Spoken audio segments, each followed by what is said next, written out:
I never got into to do stand-up comedy to be an actor or anything like that. I never was in theater in high school, so I had no kind of idea of becoming any kind of actor. But when I started doing stand-up comedy, everybody said you've got to take acting classes because you're going to want to do a sitcom, so you can have bigger audiences come see you. So I understood that dynamic, and I took acting.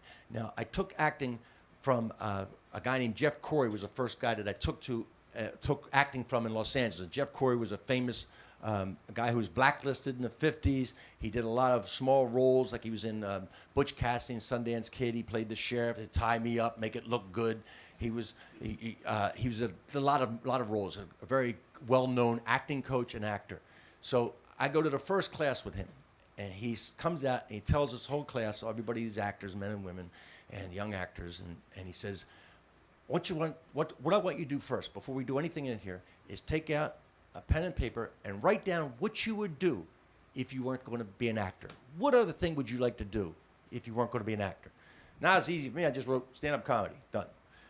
So he goes around the room and everybody reads off things. You know, I would be a realtor. I would be a nurse. I would be a doctor.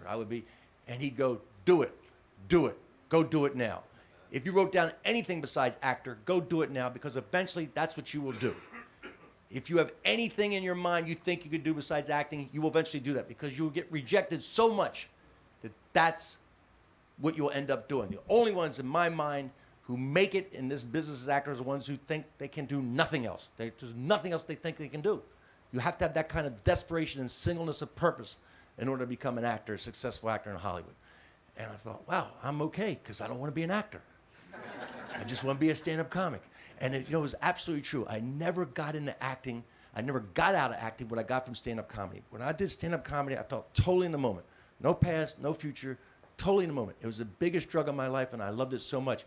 Only thing I learned about acting from all those classes was I was not a very good actor. That's what I learned.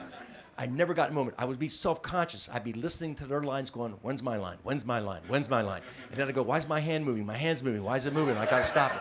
Why'd it go up there? Now I got stuck with it up there. What should I do something else with it? I don't know why'd you going down? Totally self-conscious. Never got it.